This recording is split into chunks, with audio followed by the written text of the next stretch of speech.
Hi, and welcome. You're listening to the X22 Report. My name is Dave, and this is episode 892A, and today's date is February 12th, 2016, and the title of the episode is Central Banks Pushing Negative Rates for 100% Control of Your Money and Life. Let's get right into the economic collapse financial news. Let's go out to Greece because we haven't been talking about Greece for quite a while. We know they had the bailouts. We know that their debt is increasing. And of course, the corporate media, central banks are trying to convince us that everything is fine.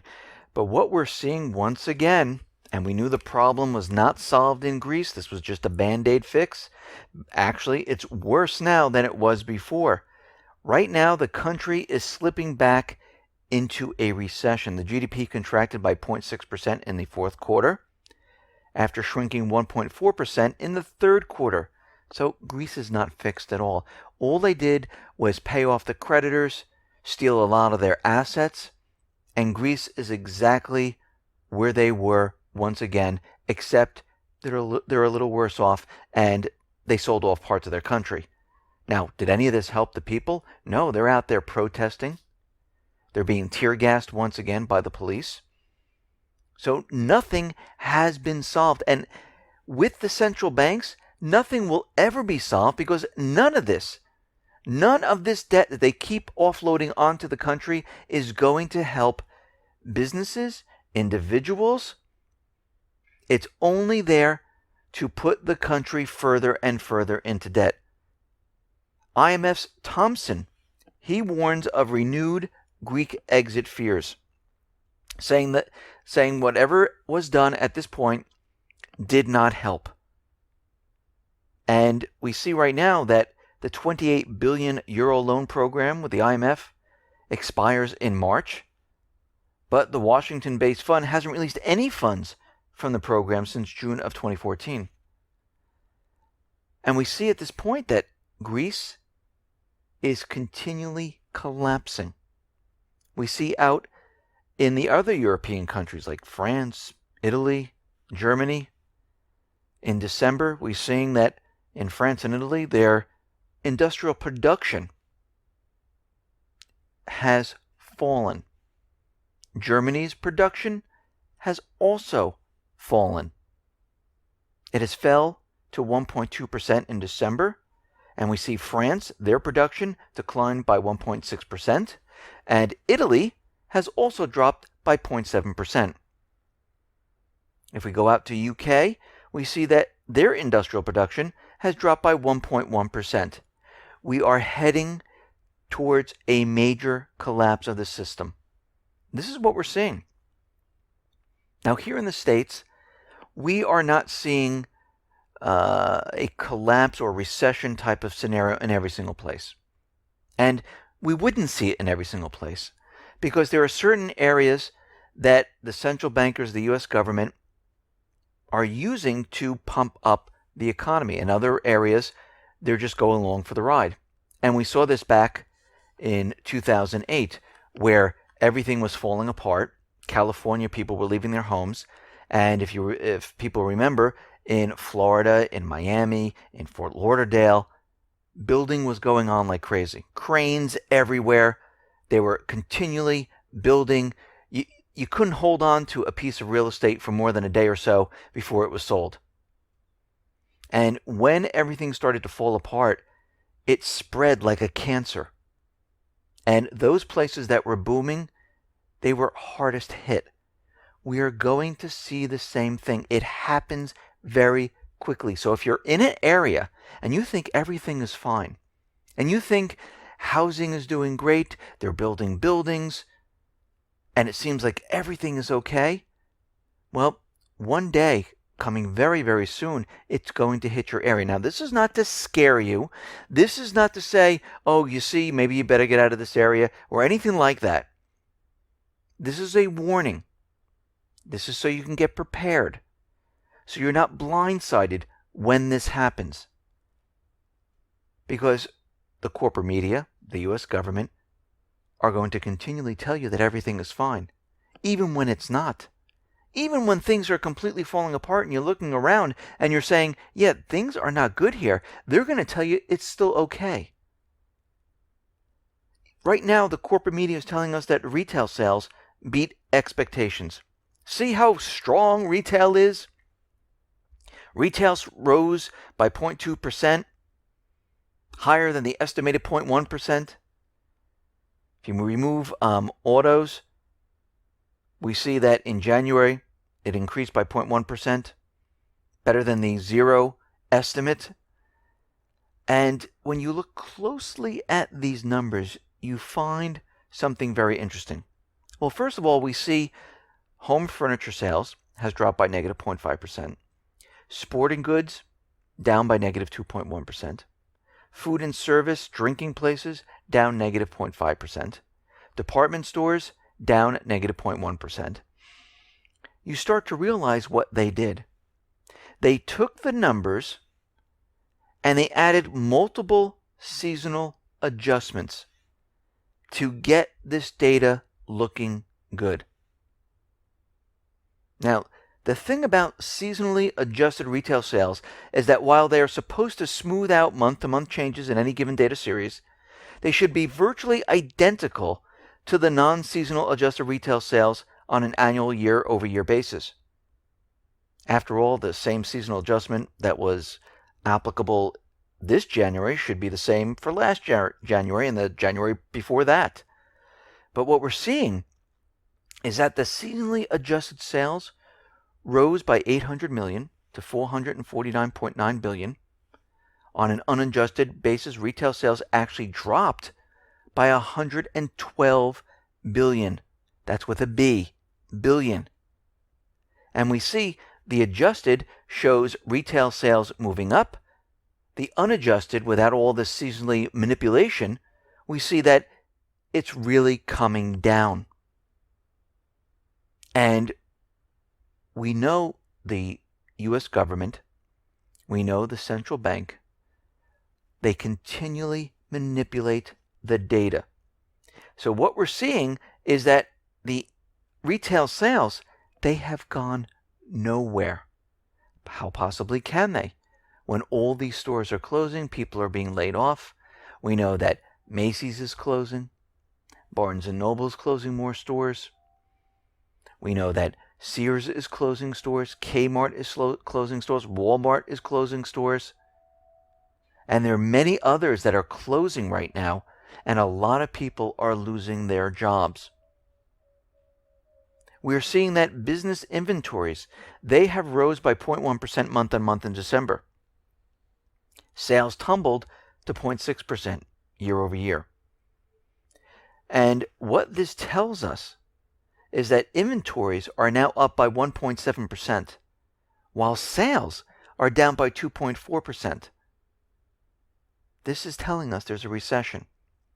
And when you look at the business inventories to sales, we see we're approaching that period that we saw back in 2008.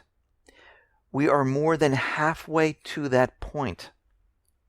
And when it hit the top, it came crumbling down. And we're going to see the same thing once again. Now, we know the central bankers, they are pushing negative interest rates. And they're using all different types of excuses of why they need the negative interest rates. And they're also hooking it to why we need to get rid of cash. And they're trying to make everyone understand why there's no reason to have cash anymore. And some of them are, we can stop criminals, we can stop the drugs, we can stop pretty much all of this if we got rid of cash.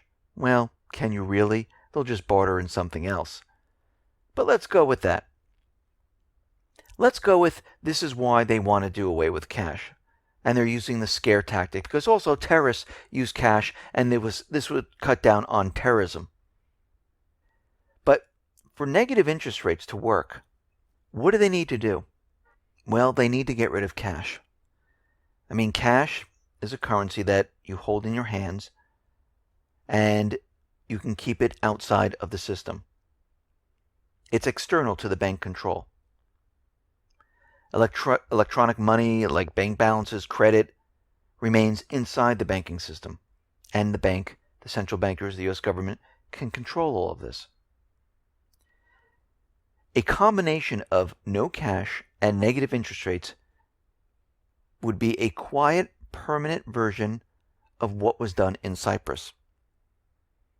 The negative interest rates would give banks 100% control over your purchases, how you use your money, and your life. So our way of thinking right now is that we put our money, our currency, into the bank, and for the bank holding and using our currency, they pay us interest because we're allowing them to use our currency. And we gain more currency on top of what we have there. With negative interest rates, well, we're doing the opposite.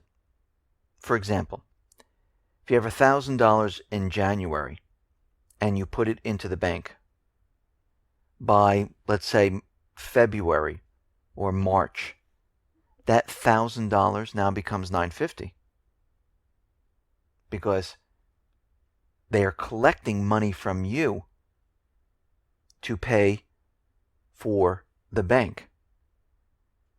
So where does this money go? Well, it goes to the bank, to the government.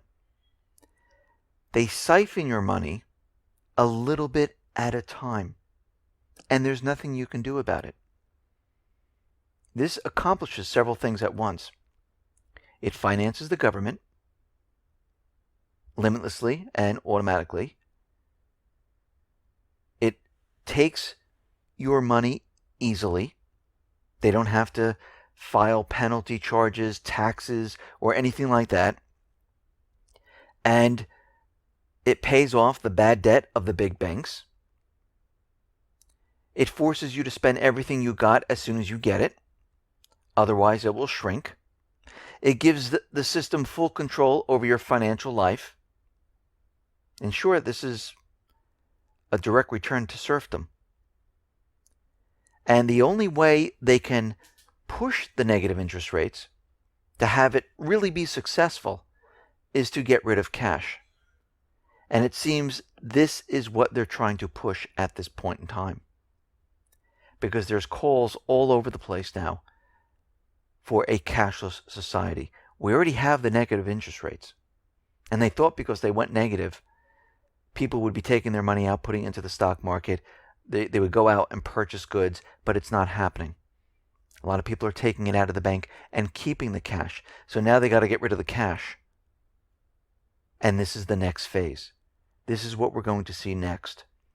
Now, interestingly, Canada, they have sold half of all their gold reserves. And they're continuing this pattern of moving away from the precious metal as a government asset. According to the IMF and their financial statistics, Canada held 3 tons of gold reserves as of late of 2015. The latest data that was published, it shows that it now stands at 1.7 tons. That's just 0.1% of the country's total reserves, which also includes foreign currency deposits and bonds. In comparison, the U.S. holds allegedly 8,133 tons of gold, while the United Kingdom has about 310 tons. And of course, we don't know this for sure. But it's very interesting that they would sell it off at this point in time.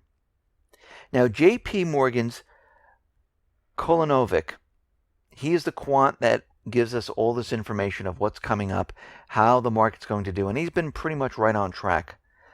And he now is saying that this next recession, which I'm going to say is a depression, which I'm going to say is a collapse, could be very comparable to the 2008 crisis. Well, it's going to be much worse than that. Because think about what we had prior to the 2008 crisis. People had jobs. People had equity in their houses. People had savings, retirement. After the 2008 crisis, the economy was blown up by the central bank into one gigantic bubble. People lost their homes, $4 trillion worth. And that's what the Fed has on its books. They lost their wealth. They lost their retirement. This time, with all those people out of the way, the next group of people are going to lose all of this. And it is going to be much, much worse than the 2008 crisis. And this is why you need to be prepared. Now, the financial pundits in the corporate media, they're giving hints now that there might be a recession coming. There's been a recession. This hasn't started today. Didn't start yesterday. This started a while back. The U.S. government, the central bankers, they've just been keeping the illusion alive. Really, whatever they tell you at this point is about 10 times worse. Listen, back in 2008, they weren't forecasting any type of recession. How bad did it get? This time, it's going to be much, much worse. Listen, everyone, thanks a lot for listening. Be well, be safe, and especially be prepared. Thanks a lot.